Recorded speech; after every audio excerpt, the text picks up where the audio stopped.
Hey everybody, Lynn here from A Bit of Birdsong, and I'm about to open my fun pack, not the current one, but the last one. I think it was around October 7th, but let's make something with this. One of the things in this paper heavy pack, so it had a lot of papers in it, is this set of metal tab file dividers, not file folders.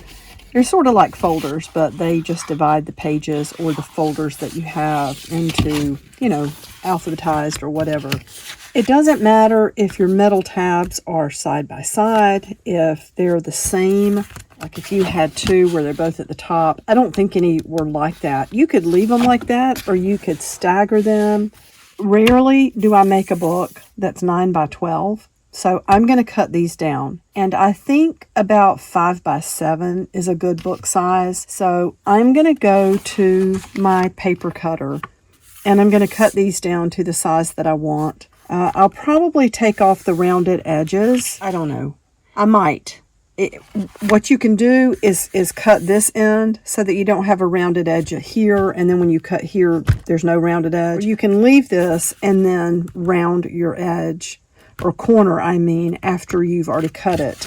You'll know what I'm talking about. Since this one's already very near the end, we're going to leave it just like it is. I would not try to cut along here. You're going to lose part of the integrity of where that tab is, and I think it would take away from the looks too.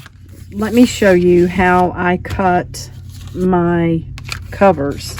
I went ahead, I was thinking like 5 by 7, but I did go a little bit larger than that. They're about a little wider than 5.5 inches, and they're 8.5 inches tall. I did go ahead and go with a size that I could fold a piece of standard paper to fit in here. But I like just how eclectic this is, and I think we're going to make it a themed art piece. And with all of this paper, oh yeah, he's got a fig leaf. He's okay. These old pages from the book that was burned, this happened to be in my pack, and I really like this one. So I'm trimming it to fit exactly on the cover, and then we're going to cut a notch out so that it will fit. And I will do that just by taking a pencil or something, or even something like a bone folder, just to get where the mark is, do it lightly, and then cut out what I need. And it doesn't have to be perfect. It's nice to get it as neat as you can, but if it's not perfect, you could come back with ink or something to disguise any imperfections. So there is a little bit of humor to this one, to this journal. I decided to leave the tabs like this, kind of low down on the front of the book. You can see that I left them turned so that this is on the inside. This is supposed to be like the back of the file divider, so that you see your label here, and then on the back it's got these two indentations and the holes. You can see more the rough edge where they were punched in. So this is going to be the cover, and I do the back one, so of course the back is on the inside, and wait till you see what's on the outside. Sorry, she's not dressed, but I thought that was perfect for the end. Meaning the last, or the back of the book, the cover of the back cover of the book. Now, all the packs are always at random. I did not just choose those two for myself. In fact, I try to always put in mind maybe some that will seem less desirable. But putting these packs together, it was so paper heavy. I tore out and cut so many pages, did so much sorting. I really didn't pay attention to what went into each pack. I do love this though, and I think this is going to be a very fun art journal. So this is a good start. You can see, so I did spread the glue out, I thought, very evenly before I could put the cover down. But then once I started spreading, flattening the page with this, I hit this bump here. I'm not going to worry about it. I wish it wasn't there, but it's not the end of the world. I think it's just where the glue is thicker. And then when I ran my hand over it, and then this, I'm just thankful it didn't tear the paper, because I wasn't really thinking about that too much or paying enough attention to it probably. You can also see this cut is not perfect. It's kind of hard to get it perfect because you're basically I don't know, tracing or burnishing or whatever. You're getting a mark from what's underneath the paper, and then you just have to cut. So, you know, it's okay. We will do something to kind of hide that, or maybe not even worry about it too much. The next step is going to be figuring out what we want on the inside of this.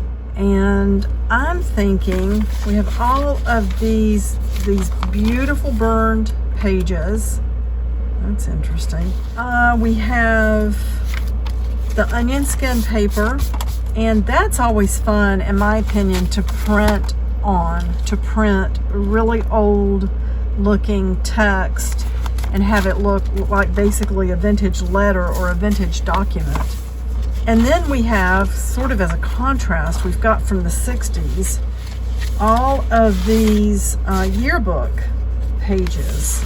And of course, you know, I'm not going to try to pack, and we've got the figures here. This one's got looks like three young men in it. I'm not going to try to pack every single picture into this, but I can see that this can be used to make it even more artsy.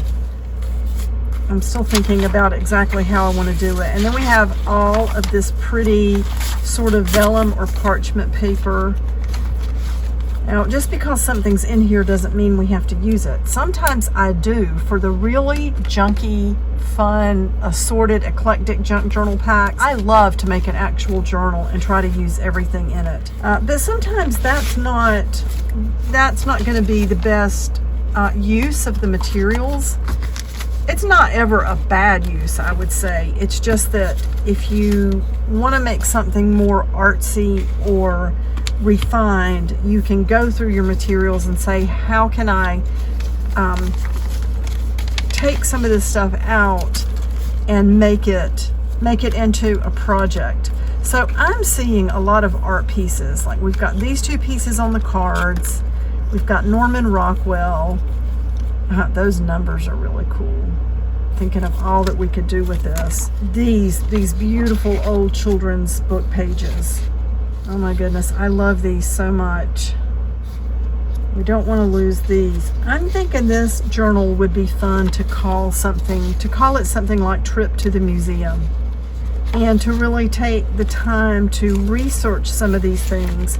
I tell you, even going through the yearbooks and looking at some of the instructors, I started thinking, you know, some of these people have probably passed away at this point. Well, I'm sure they have. Some are older, maybe not even teaching anymore. And it's poignant to me to see their contribution to the school, and they're, you know, remembered in the pages of this book, and yet it's so long ago, almost 60 years ago. So I think we can come up with a way to, that's interesting. I wonder if she was a visitor to the school. Yeah, I can see a lot that we can do with this.